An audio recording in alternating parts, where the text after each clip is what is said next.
জুলাই সনদ পিছনে 68% মানুষ গণভোটে হা ভোট দিয়েছে। আরেকটাও সত্য যে বিএনপি 2/3 মেজরিটি নিয়ে এসছে, সেও এক ধরনের ম্যান্ডেট পেয়েছে।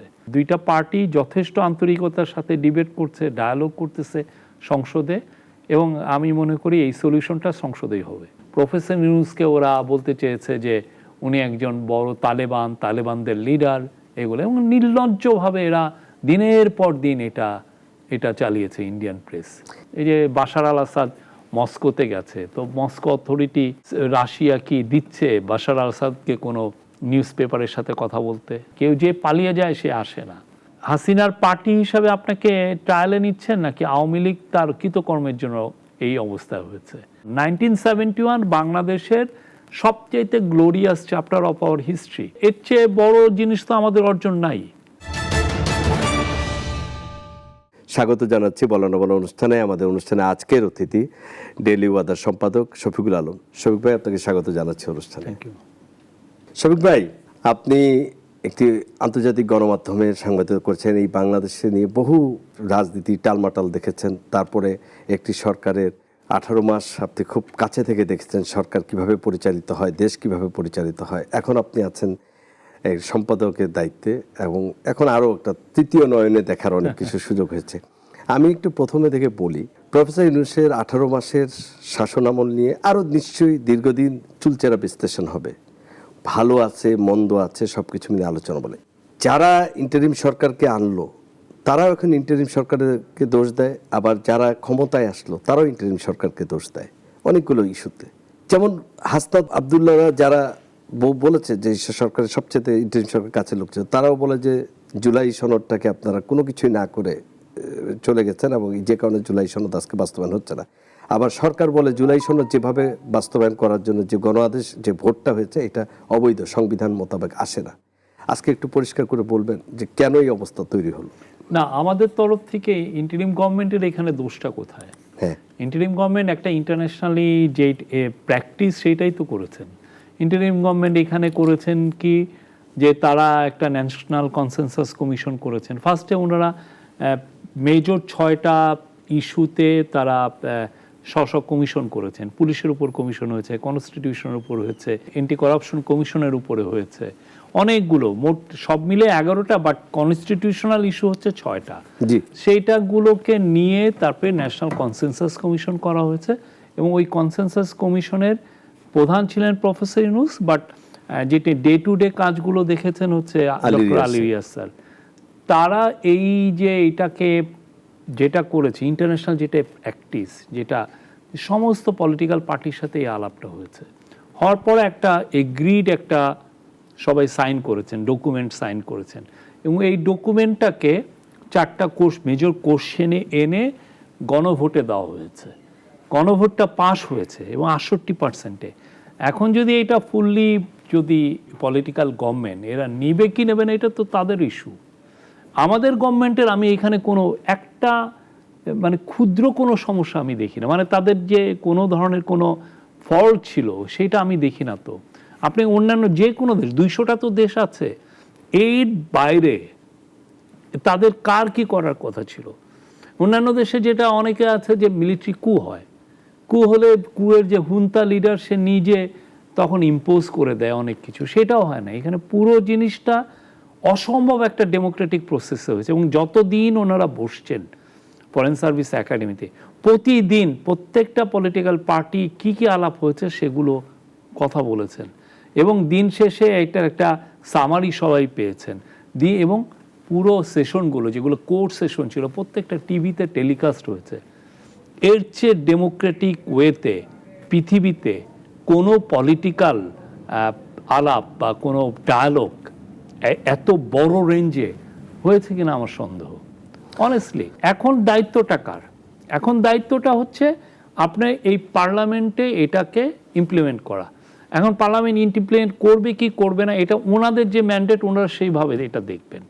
এই ক্ষেত্রে আর ইন্টারিম গভর্নমেন্টের কোনো দায়িত্ব নাই। ইন্টারিম গভর্নমেন্টের দায়িত্ব গণভোটের দিন, ভোটের দিনই শেষ হয়ে, যেমন তার সবচেয়ে বড় দায়িত্ব ছিল যে একটা নির্ভরযোগ্য ফেয়ার একটা ইলেকশন করা, এবং সেটাও ওনারা করেছেন।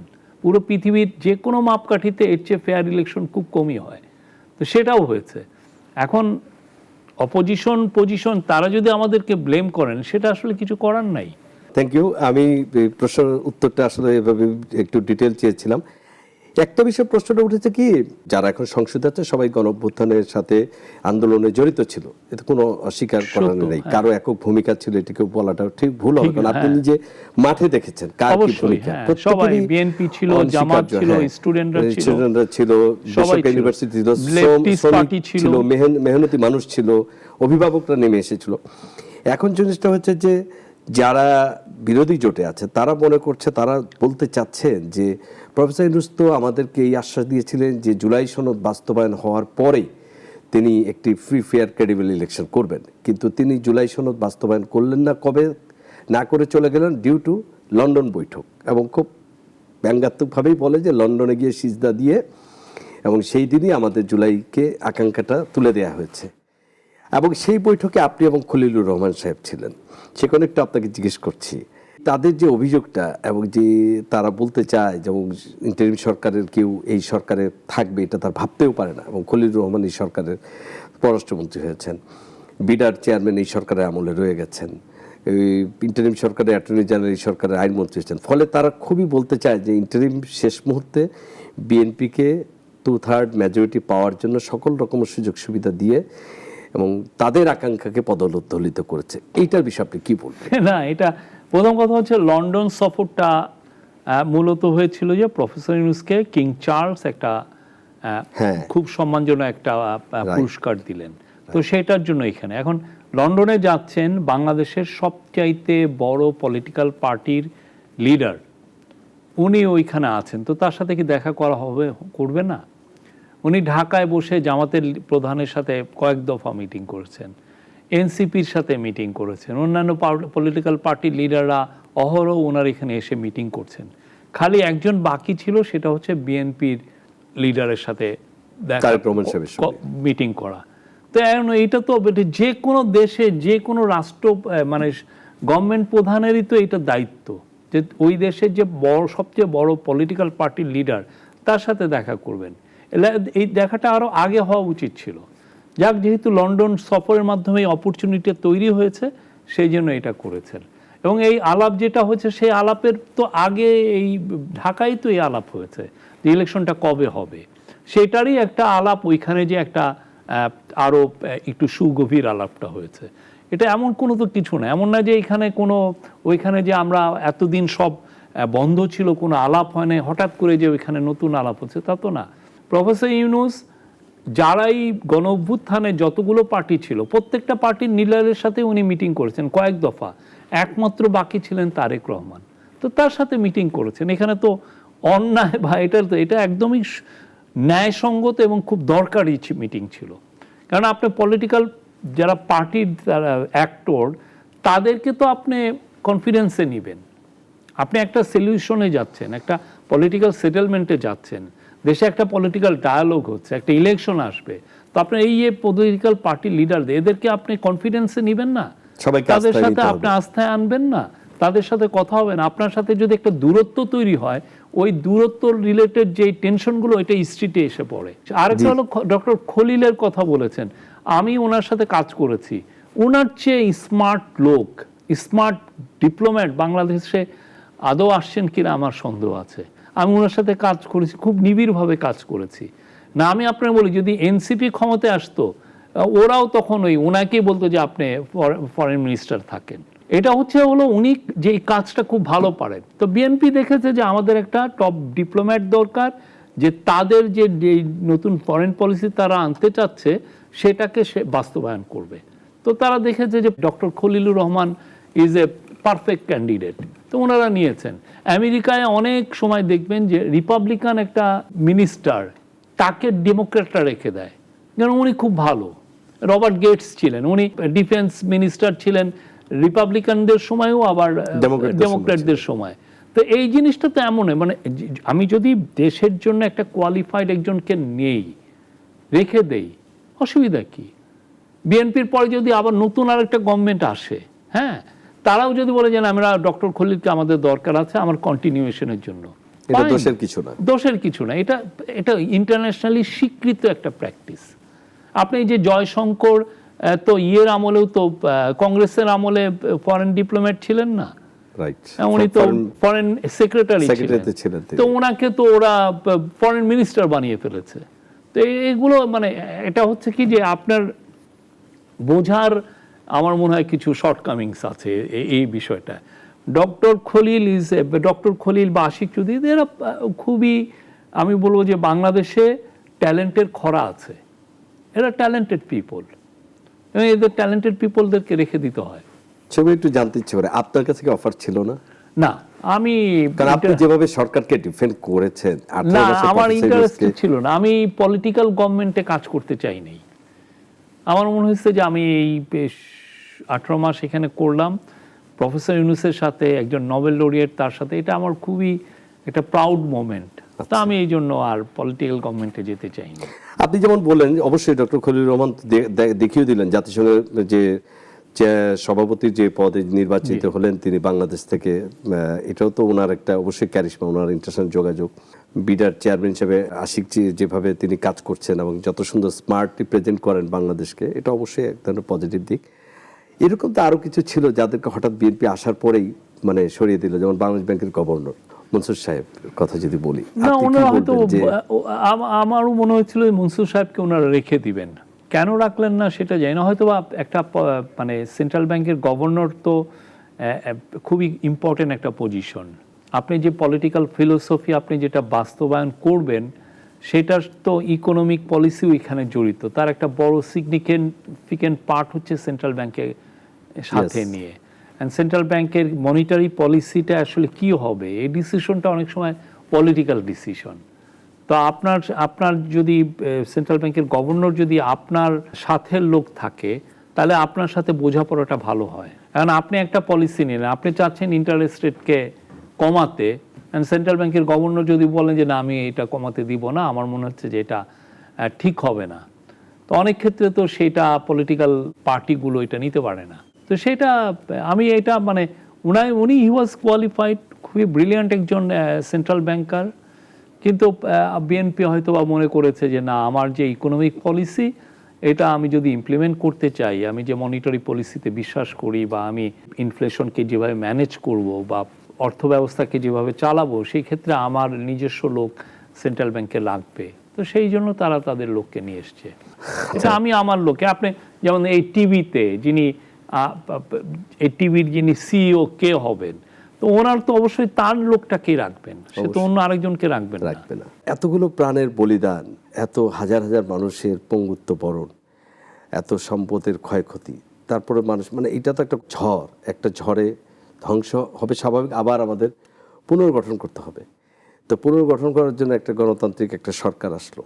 এখন আসার পরে যেইটা কথা উঠছে, যেই সমস্যাটা বিদ্যমান হয়ে গেল, জুলাই সনদ, যেই সনদকে আপনারা রেখে গেলেন, এখন বাস্তবায়ন করার দায়িত্ব এই সংসদের, পার্লামেন্টের। সরকার বলছে যে আমরা নোট অফ ডিসেন্ট সহ সেই জুলাই সনদে স্বাক্ষর করেছি এবং সেখানে সেই নোট অফ ডিসেন্টটা সহই স্বাক্ষর করার কথা। ম্যাক্সিমাম পলিটিক্যাল দল সেটাকেই স্বাক্ষর করেছে। এনসিপি তারা পরবর্তীতে স্বাক্ষর করেছে যে জুলাই সনদে কোনো ধরনের নোট অফ ডিসেন্ট থাকবে না, উইদাউট নোট অফ ডিসেন্ট তারা একটা স্বাক্ষর করেছে। এখন তাদের কথা হচ্ছে আমরা জনগণের ম্যান্ডেট নিয়ে এসেছি, আমরা ইন্টারিম সরকার যতগুলো অধ্যাদেশ জারি করেছে তার সিংহভাগ আমরা পাশ করেছি কণ্ঠভোটে। আমরা কিছু মৌলিক বিষয় যেগুলো আছে আমাদের মনে হয়েছে যে এগুলোকে আরও চিন্তাভাবনা করা দরকার এবং এগুলোকে তারপরে আমরা এটা করব, এটা আমাদের জনগণের রায় আছে আমাদের সাথে, তাদের এটা বক্তব্য। এবং সবচেয়ে যেই বিভাজনটা তৈরি হয়েছে এটা নিয়ে, যেই রাষ্ট্রপতির আদেশ বাস্তবায়নে যেটা অধ্যাদেশটা হলো 1973-তে 7ই এপ্রিল রাষ্ট্রপতির এই ধরনের আদেশ মানে অর্ডার দেওয়ার পাওয়ারটাই সিজ করে দেওয়া হয়েছে কনস্টিটিউশন থেকে। ইন্টারিম তো কনস্টিটিউশনাল গভর্নমেন্ট ছিল, সুপ্রিম কোর্টের একটা অনুমতি নিয়ে সুপ্রিম কোর্টের মতামত সাপেক্ষেই সরকার গঠন করেছে, রাষ্ট্রপতি নিয়োগ দিয়েছিলেন। এখন তাহলে সেই আদেশটা সরকার বলছে যে এই আদেশ দিতে পারে না রাষ্ট্রপতি ভাবে, এবং আবার এটাও বলছে যে তখন আমরা মেনে নিছি বলছি কারণ নির্বাচনটা দিত না সরকার। কি ব্যাখ্যা দিবেন, এই জটিলতা কিভাবে নিরসন হবে? না, এখানে জটিলভাবে দেখার কিছু নাই। কথা হচ্ছে যে জুলাই সনদটা পিছনে 68% মানুষ গণভোটে হা ভোট দিয়েছে। এখন আপনি বলতে পারেন যে ভোটটা কি ফেয়ার হয়েছে, পুরো ইন্টারন্যাশনাল ভার্ডিক্ট হচ্ছে সারা বিশ্বের যে এটা ফেয়ার হয়েছে। তো 68% ভোট লোক চাচ্ছে যে এটা বাস্তবায়ন হোক। আবার আরেকটাও সত্য যে বিএনপি 2/3 মেজরিটি নিয়ে এসছে, সেও এক ধরনের ম্যান্ডেট পেয়েছে। এখন এই দুইটা বাস্তবতাকে নিয়েই তো সে বলছে যে আমাকে জনগণ যে ম্যান্ডেট দিয়েছে তাতে আমি নোট অফ ডিসেন্ট সহ এটা আমি পাশ করব, কারণ আমি ওইভাবে হয়েছে। আবার গণভোটের রায় হচ্ছে যে 68% চাচ্ছে যে এটা পুরোপুরি বাস্তবায়ন হোক। তো এইটা আমার মনে হয় কি এই পুরো বিষয়টা নতুন যে সংসদ, কেননা আমাদের সময় তো সংসদ ছিল না, সংসদে এটা বিস্তারিত আলোচনার একটা অনেক কিছু নিয়েই আলোচনা হতে পারে। এবং কালকে আমি একমতে ছিলাম, আজকে যে ডিফারেন্স হবে না তাও যেমন না, আবার আজকে আমার ডিফারেন্স আছে কালকে যে একমত হব না সেটাও না। এটা আমি হোপফুল এই জন্য যে আমাদের এই নতুন গভর্নমেন্ট আসার পর দুইটা পার্লামেন্ট সেশন হয়েছে। আমি দেখেছি দুইটা পার্লামেন্ট সেশনই ব্রিলিয়ান্ট ছিল। বিরোধী দলও যেমন স্পেস পেয়েছে, সরকারি দলও স্পেস পেয়েছে।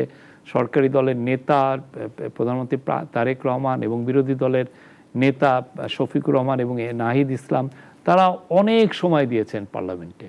তো এই যে বিষয়গুলো অ্যারাইজ করছে, যেহেতু দুইটা পার্লামেন্ট নিয়েছে, সামনের সেশনগুলোতে এটা আমার মনে হয় যে খুব অ্যামিকাবলি সেটেলমেন্ট এটা হবে, আমি এটা দৃঢ় বিশ্বাস। কেননা সবার ব্যাক ইন দেয়ার মাইন্ড, সবার মনে আছে যে জুলাইয়ের যে আকাঙ্ক্ষাটা সবচেয়ে বড় রাইটিংটা তো দেয়ালে আছে, আমরা সংস্কার চাই না। এখন যদি সংস্কারটাই না হয় তাহলে তো জনগণ কিভাবে নিবে? তা আমার মনে হয়, আমি আশাবাদী বিএনপি সংস্কার হবে। হ্যাঁ, সংস্কার অনেক হয়েছে, এমন না যে সংস্কার হয় নাই তাও না, সংস্কার অনেক হয়েছে। সামনে আনো, আপনি কোনো গুম হচ্ছে, কোনো খুন হচ্ছে, এক্সট্রা জুডিশিয়াল মার্ডার হচ্ছে, এটা কি বড় সংস্কার না? অবশ্যই অবশ্যই, এটা শাসন ব্যবস্থার একটা রূপ। প্রেসকে কি মাজল করা হচ্ছে? এই যে ডিজিটাল সিকিউরিটি অ্যাক্টে পুরোটা বাদ দেওয়া হচ্ছে, বা যতগুলো 133টা লর মধ্যে 93টা ল বাস্তবায়ন হয়েছে, এটা কি সংস্কার না? বড় একটা সংস্কার। কিন্তু আরও কিছু হওয়ার দরকার ছিল জনগণ মনে করতেছে, এবং এটা নিয়ে আমি মনে করি যেহেতু সংসদ আছে এখানে, যেহেতু খুব ভালো ডিবেট হচ্ছে সামনে, এটা নিয়ে খুব ভালো মতো হবে। এখন সরকার তো সংবিধান সংসদীয় কমিটি করতে চেয়েছিল, বিরোধী দল তো বলে দিয়েছে যে তারা সেখানে নাম দেবে না, কারণ এটা তারা সংশোধন চায় না, তারা পুরো আমূল সংস্কার চায়। এবং আরেক কথা একটু একবারই তারা এখন বলছে যে এই 72-এর সংবিধান এটাকে দেখে কখনো আর যাই হোক সংস্কার হতে পারে না। তো এইটা তো একটা বড়, আর এটা অ্যাপারেন্টলি এখান থেকে আমরা যারা দেখছি মনে হচ্ছে একটা রিজিড পজিশনে দুইটা পক্ষ যাচ্ছে। আমার মনে হয় যে যদি সংসদে এগুলো নিয়ে আর ডিবেট হয়, একটা সলিউশন হবেই। আমাদের কথাটা দরকার, আমাদের যেমন পোস্ট 90s-এ দেখেন, যখন প্রথম বিএনপি গভর্নমেন্ট আসলো, আওয়ামী লীগ জাস্ট 2-3টা সেশনের পরেই স্ট্রিটে চলে গেল। স্ট্রিট কোনো সলিউশন না আমাদের। আমি মনে করি এটা দুইটা পার্টি যথেষ্ট আন্তরিকতার সাথে ডিবেট করছে, ডায়ালগ করতেছে সংসদে, এবং আমি মনে করি এই সলিউশনটা সংসদেই হবে। কিন্তু সংসদ শেষ হওয়ার পরে গত এই জুলাই, বিশেষ করে যে জুলাই মাসেই শুরু হয়েছিল শেখ হাসিনার পতনের বীজ বপন হয়েছিল, আপনি খেয়াল করে দেখেন, ঠিক সেই জুলাই মাসে সারা দেশবাসী যা দেখলো, দেশে যা হলো এবং এখনও যেটা হচ্ছে, ধরেন রাজনৈতিক এক দল আরেক দলকে রাজনীতি করবে, তির্যক কথা হবে, সমালোচনা হবে, কিন্তু যে ভাষার অপপ্রয়োগ হলো, যে ভাষা বাক্য ব্যয় হলো, এবং তার পরবর্তীতে যে ভায়োলেন্স হলো এবং একটা ছেলের চোখ উঠে গেল, এইটা কি আসলে জুলাই আকাঙ্ক্ষাকে তো শুধু একটা সনদ বাস্তবায়ন হলো হয় না, জুলাই আকাঙ্ক্ষা তো এটারও একটা অবসান চেয়েছিল। এইটা রাজনৈতিক আচরণের একটা আপগ্রেড, ভালো একটা হ্যাঁ। এটা আমি মনে করি যে যেই ভায়োলেন্সটা অবশ্যই নিন্দনীয়, আমরা ভায়োলেন্স চাই না। এবং এই ছেলে, একটা ছেলে চোখ হারিয়েছে, তার সারাটা জীবন সামনে পড়ে আছে, এটা চিন্তাই করা যায় না। তা আমার মনে হয় যে এই বিষয়ে পুলিশ প্রপার ইনভেস্টিগেশন করে যারা যারা এটার সাথে দায়ী তাদেরকে বিচারের সম্মুখীন করবে। এটা হচ্ছে যে কোনো, এটা একটা ওই ছেলে যেন বুঝে যে তার প্রতি যে অন্যায় করা হচ্ছে সেটার একটা ন্যায় বিচার হয়েছে, এটা দরকার। আর হচ্ছে যে বিরোধী দল বা সরকারি দল যে ধরনের ভাষা, আপনি ভাষার কথা বললেন, পলিটিক্যাল পার্টির ল্যাঙ্গুয়েজ কিন্তু সারা বিশ্বেই, আপনি ইয়েতে দেখেন না, ইন্ডিয়াতে এই যে সিজেপি ককরোচ জনতা পার্টি যে ভাষা, ওইটা নিয়েও তো অনেকের কথা উঠেছে। বা আপনি ইউকেতে, আমি ইউকে পলিটিক্সটা খুব ফলো করি, ওইখানেও খুব সুশীল ভাষা। আসলে ভাষাটা এই এই এজে এসে অনেক ধরনের ভাষা ইউজ, ব্যক্তিগতভাবে পর্যায়ে আক্রমণাত্মক এগুলো হয়, এগুলা বাইরেও আছে। আপনি যদি মনে করেন যে এটা শুধুমাত্র আমাদের এখানে আছে, বাইরে অনেক বেশি, ইউকে ইউএস এর পলিটিক্স দেখেন, এগুলো হয়। এখন এটাকে আপনি কতটা গুরুত্ব সহকারে নিচ্ছেন, এটা হলো কথা। হ্যাঁ, এগুলার অনেক সময় আপনার সাবস্টান্সটা তো সংসদে হয়, সেটাকেই নিতে হবে। বাইরে হিস্ট্রিতে অনেকে অনেক কথা বলেন, দ্যাটস এ ডিফারেন্ট থিং। কিন্তু যখন ধরেন শফিক ভাই আপনার এলাকায় বাড়ির কাছে গিয়ে আমি আপনার সমালোচনা করবো এক জিনিস, কিন্তু আমি যদি আপনার পরিবার নিয়ে কথা তুলি, আমি যদি আপনার পরিবারের সদস্যদের তীর্যকভাবে কথা বলি, হ্যাঁ, এবং অশ্রাব্য ভাষায় কথা বলি, তখন তো স্থানীয় লোকজনকে, যেটাকে আপনি একসময় বলতেন, আমরা বলতাম অবশ্যই বলে যে মব কালচার, যেটা আপনি বলছেন এটাকে মব কালচার, আমরা প্রেশার গ্রুপ বলবো, তাহলে সেই প্রেশার গ্রুপ তো তখন একটা তৈরি হয়, তখন এই না না, ভায়োলেন্স এটা এটা প্রেশার গ্রুপের বিষয় না, এটা যেই করুক না কেন আমাদের সহনশীলতাটা বাড়াতে হবে।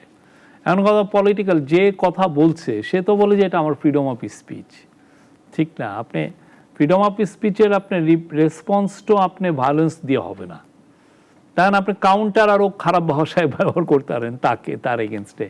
এখন ওইটা করলেও এক ধরনের টেনশন ক্রিয়েট হয়। তো আমাদের টেনশন ডিএসকেলেট করা উচিত, আর আমি মনে করছি এগুলোরে খুব সিরিয়াসলি নেওয়া উচিত না। এই ধরনের ভাষা ইউজ করলে আপনি জাস্ট ইগনোর করেন। ওয়েল, আপনি বলছিলেন ফ্রিডম অফ স্পিচের কথা, 2 আগস্ট জুলাইয়ের একটা ইয়ে ছিল, আলোচনা সভা অনুষ্ঠান, আপনি অতিথি ছিলেন। আপনার একটা কোট পড়ছিলাম আজকে গণমাধ্যমে, আপনি বলেছিলেন যে যে কয়েকজন সাংবাদিক আছেন যারা জুলাইকে কটাক্ষ করে, তাদেরকে এমন কোনো মিডিয়া নাই যে ডাকে না, এগুলো একটু ভাবা দরকার। বা আপনি বলছেন যে আপনারা চান না এই সময় কোনো মিডিয়া বন্ধ হোক বা আপনারা সরাসরি ব্যবস্থা নেন, কিন্তু এখন বলেছেন যে একটু ভাবা দরকার। আপনি কি বলতে চেয়েছেন? না, আমি এই খুব ভালোভাবেই বলেছি। সেটা হচ্ছে যে, যেমন ধরেন আপনি জুলাইকে অস্বীকার করছেন, কটাক্ষ করছেন, এই এত ইয়াং ছেলে মেয়েরা যারা শহীদ হলো তাদেরকে আপনি তাদের শহীদি হওয়াটাকে আপনি কটাক্ষ করছেন। তো তারা আপনার, এবং আপনি অনেক ক্ষেত্রে নির্লজ্জভাবে স্বৈরাচারকে আপনি সাপোর্ট করে পোস্ট দিচ্ছেন, বক্তব্য দিচ্ছেন।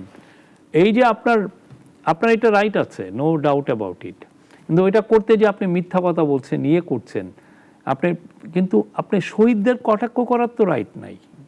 বলবো যে একটা বড় একটা স্যাক্রিফাইস দেশের জন্য করেছে, তার এই স্যাক্রিফাইসকে আপনি কিভাবে কটাক্ষ করেন? হ্যাঁ, তো ওই জায়গাটায় আমি বলবো যে মানে এই লোকগুলোকে আমরা তাহলে টিভি যারা মেইন স্ট্রিম মিডিয়া আছে তার তো ভাবা উচিত যে এই লোকগুলোকে আমি প্ল্যাটফর্ম দিব কিনা, যারা এসে এই ধরনের ঘৃণা ছড়ায় তাকে আমি কি নিব কিনা। এটা বাইরের দেশেও আছে। যেমন ধরেন যে এই লোকটা ধরেন অ্যান্টিসেমিটিজমে সেমিটিক কথাবার্তা বলে, মানে জিউদের এগেনস্টে, ইহুদিদের এগেনস্টে ঘৃণা ছড়ায়, আমেরিকান মেইনস্ট্রিম কোনো মিডিয়া তাকে ইনভাইট করে না, খুব কম। যথার্থ বলেছেন। আপনার কাছে আবার একটা পাল্টা প্রশ্ন একটু, বা আমি জানতে চাই, ধরুন অবশ্যই যে জুলাই রেভলিউশন হয়েছে সেই রেভলিউশনকে ক্রিটিসিজম কেউ যদি করতে চায় তাহলে সেটারও একটা মাত্রা জ্ঞান অবশ্যই থাকা উচিত। এতে করে যাদের যেই রক্তগুলো, আমাদের এই যে রক্ত গিয়েছে, যেই মানুষগুলো আহত হয়ে পড়ে আছে, কাতরাচ্ছে তারা এখনও হাসপাতালে, ফলে এটা অবশ্যই আমাদের সচেতন থাকা উচিত ডেফিনেটলি। একই সঙ্গে যদি আমি আপনাকে বলি, যারা আমাদের বাংলাদেশের মানে সবচেয়ে বড় অর্জন কি আপনাকে জিজ্ঞেস করি, আপনি মুক্তিযুদ্ধ। তো যারা ৭১কে এবং ২৪কে এক করে, এবং এদেরই অনেকে যখন ৭১কে কটাক্ষ করে, তখন কি আপনি একই কথা বলবেন কি? না, অবশ্যই ৭১কে কটাক্ষ করার কারো রাইট নাই, এটা ঠিক না। আপনি এটা কেন করবেন? 71-এর আপনার হিস্টোরিক্যাল ন্যারেটিভ নিয়ে আপনার অনেক ইয়ে থাকতে পারে, আপনি বলতে পারেন যে না এই বিষয়ে আমি একমত না, কিন্তু ৭১ তো বাংলাদেশের সবচাইতে glorious chapter of our history. ৭১-এর আমার যে স্বাধীনতার যুদ্ধ, সেটাকে আপনি কেমনে কটাক্ষ করেন? আপনি বলতে পারেন যে না ওইখানে এতজন লোক মারা যায় নাই, আমার রিসার্চ বলে যে 20 জন লোক মারা গেছে। কেউ এসে হয়তো বললো যে ওইখানে 2000 লোক মারা গেছে। না, আপনি একজন ইন্ডিভিজুয়াল রিসার্চার, আপনি যে বললেন যে না এই যে কেরানীগঞ্জে যে হত্যাকাণ্ডর কথা বলা হয়েছে সেখানে আমার রিসার্চ বলতেছে যে এই যে দেখেন আমার রিসার্চ, আমি সলিড রিসার্চ করে দেখাচ্ছি যে এখানে আসলে 20 জন মারা গেছে। তো আপনি তো ওইটাকে আপনার এই যে সেই যে একটা নতুন রিসার্চ করে একটা যে নতুন আনলো সেটাকে আপনি নেন আর না নেন এটা পরের বিষয়। কিন্তু 1971 বাংলাদেশের সবচেয়ে glorious chapter of our history. এর চেয়ে বড় জিনিস তো আমাদের অর্জন নাই। তো ওইটাকে কটাক্ষ করে কে এটা তো একদম ভয়ানক। এইটাই আর কি, বা এটা তুলনাও হয় না। না না, এক একটা আন্দোলন এক এক রকম। 71, 24 তরুণ ছাত্রনেতা, খুবই জনপ্রিয়, বিশেষ করে তার কথা বলার জন্য, কথা বলার ধরন অনেকেই তাকে পছন্দ করে।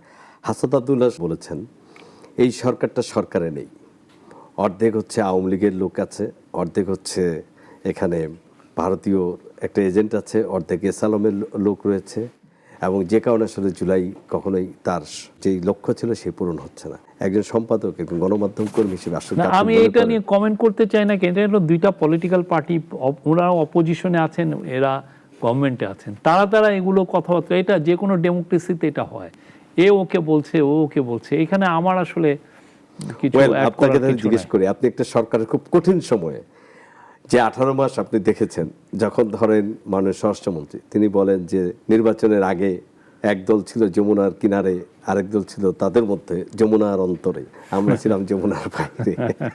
আমি জিজ্ঞেস করছি এই কারণে যে আপনি সরকারের খুব টাফ সময় সরকারকে যেভাবে ডিফেন্ড করেছেন এবং সব সময় সরকারের যেই ভালো কাজগুলোকে তুলে ধরেছেন, ঠিক সেই সময় এসে আপনার সময়ের প্রথম 6 মাস বা 5 মাস আর বর্তমান সরকারের 5 মাসকে একজন গণমাধ্যম কর্মী হিসেবে মূল্যায়ন করেন না? আমি মনে করি যে এই গভর্নমেন্টকে সবাই সময় দিতে চায়, ওনারা ভালো সময় পাচ্ছেন, একটা অস্থিরতা কম, তারা তাদের যে কাজগুলো করতে চান সেগুলোও অনেকটাই শুরু করেছেন।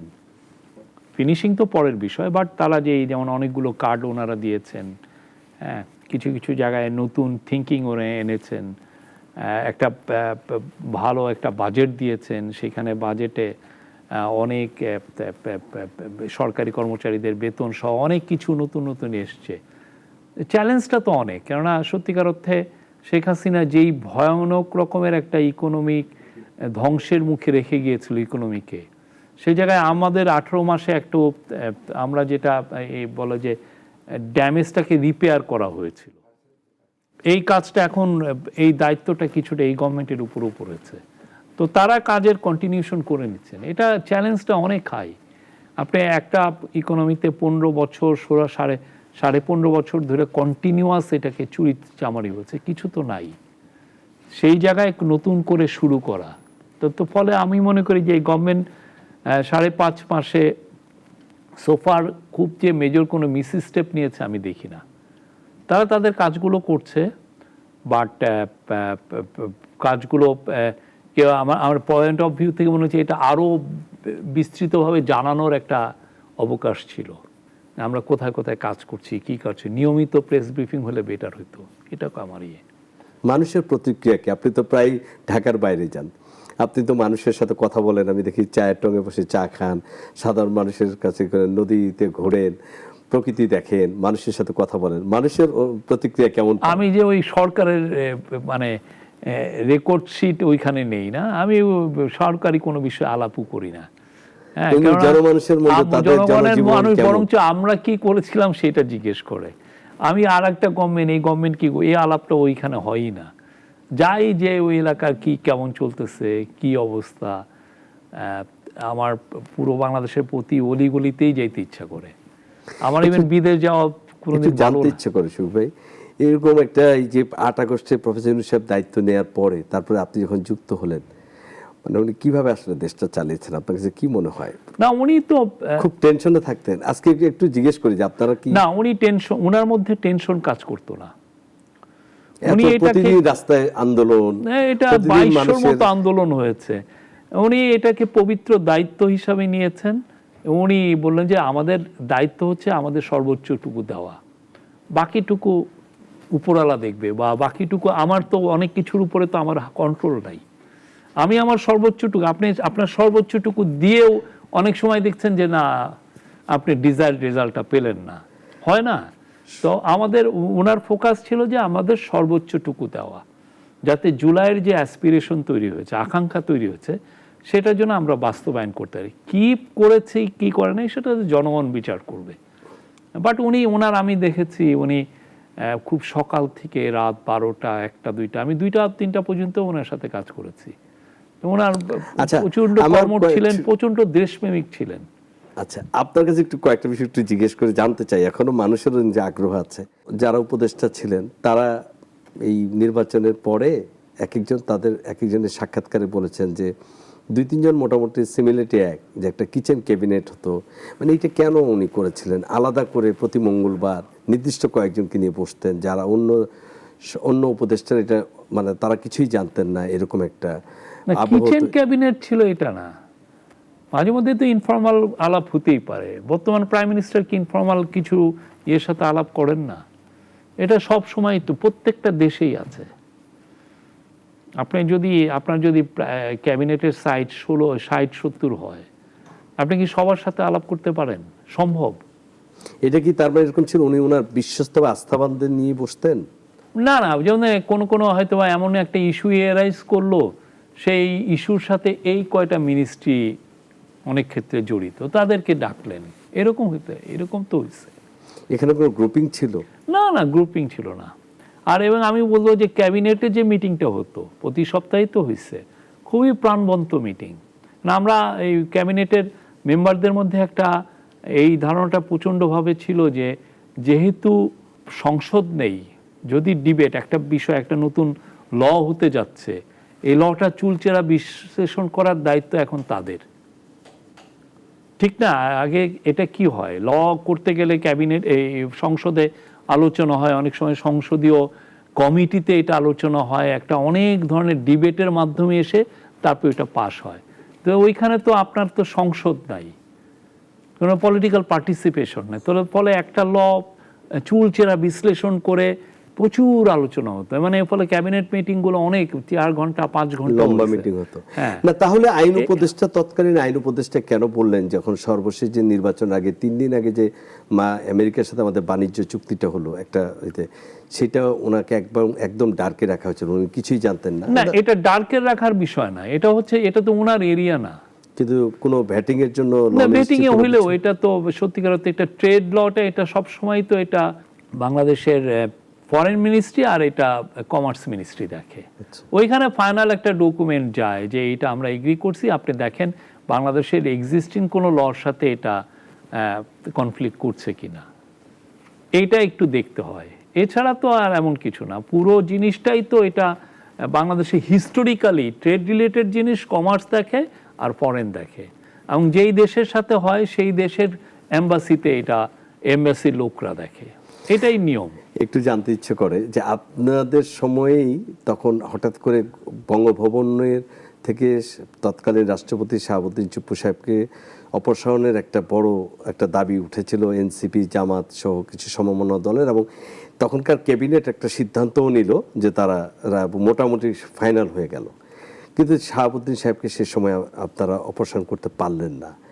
কিন্তু এই সরকার তো ঠিকই আসার পরে 5 মাস পরে তিনি সসম্মানে বিদায় নিলেন। আপনার কাছে কি মনে হয়, এটা কি ইগো প্রবলেম হয়ে দাঁড়িয়েছিল কোনো? না, ইগোর প্রবলেম না, এটা ওইখানে ওনাকে সরানোর জন্য যে পলিটিক্যাল কনসেনসাস দরকার ছিল সেই কনসেনসাসটা ছিল না।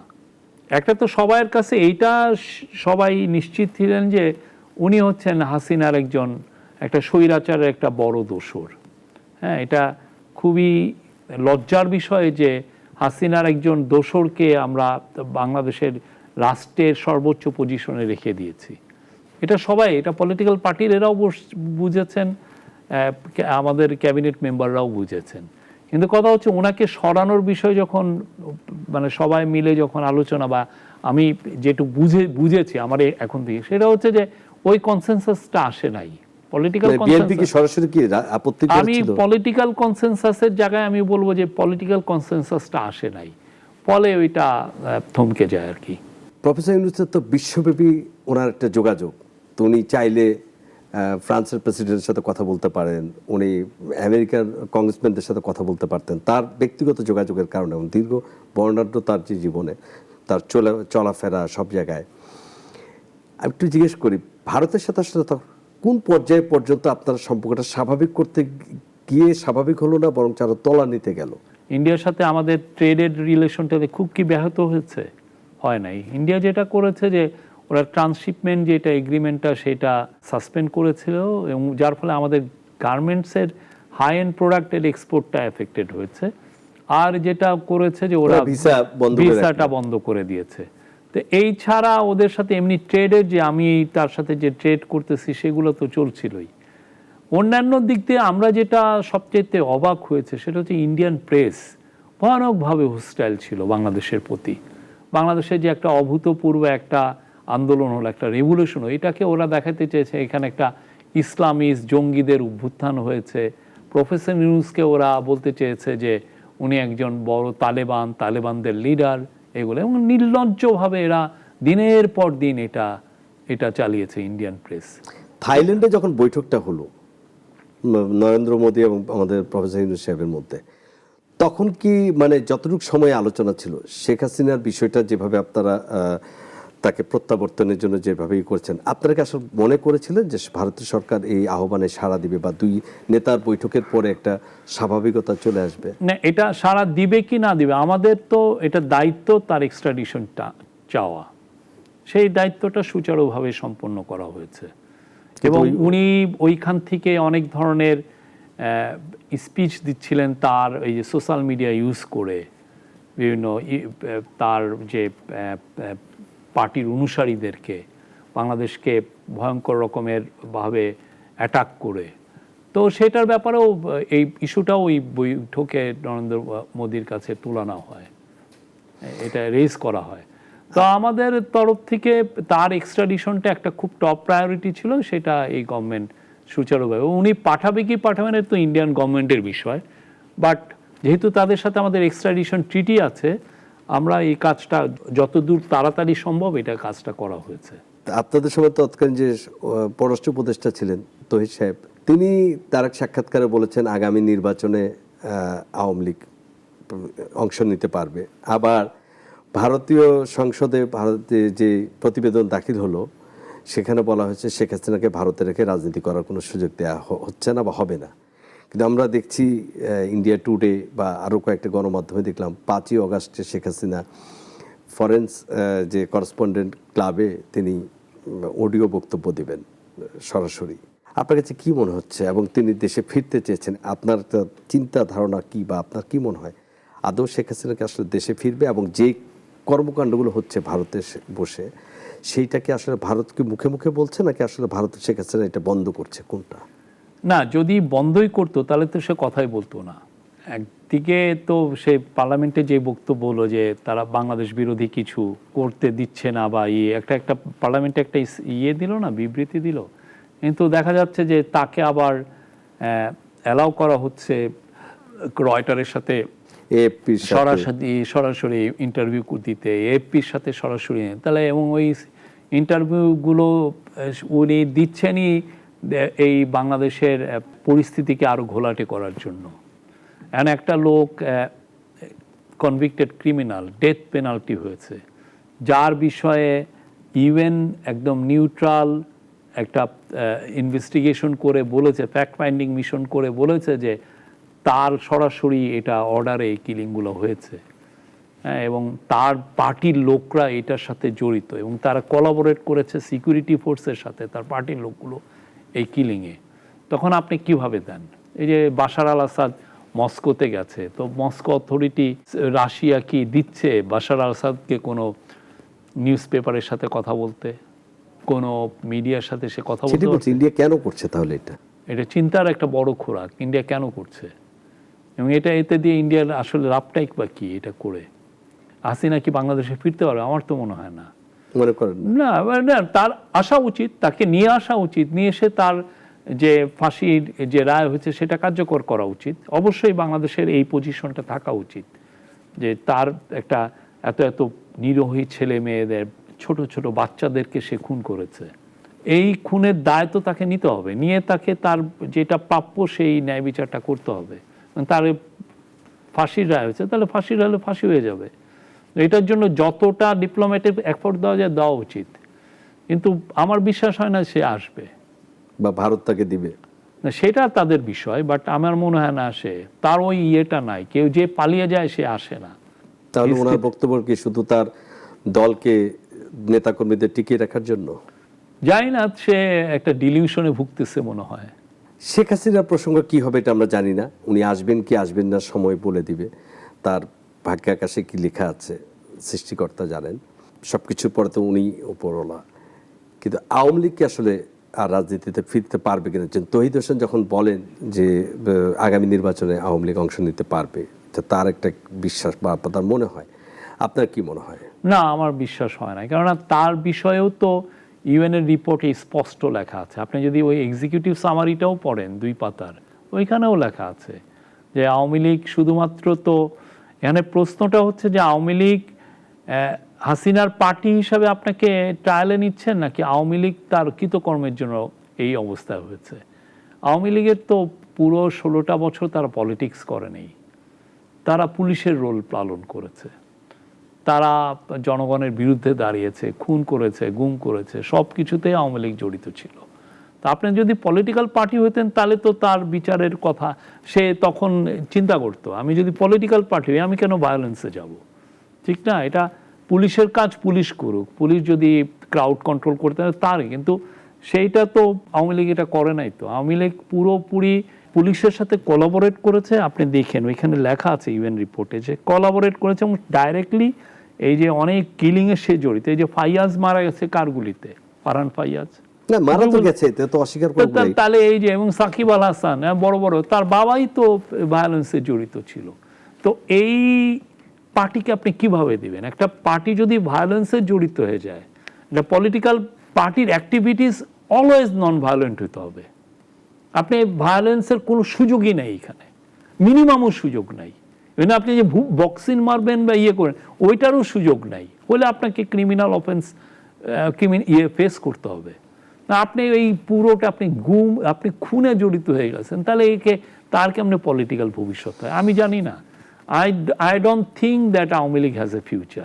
আমরা দেখি, সময় নিশ্চয়ই সেই সামনের দিকে আমরা দেখব নিশ্চয়ই কি হয়। শফিকুল আলম, আপনাকে অনেক ধন্যবাদ আজকে সময় দেওয়ার জন্য। থ্যাংক ইউ দর্শক, আর আজকে এরই সাথে শেষ করছি বলার বলা অনুষ্ঠান। ভালো থাকুন, সুস্থ থাকুন, দেখা হবে আগামী কোনো অনুষ্ঠানে নতুন এক অতিথির সাথে। সুস্থ থাকুন।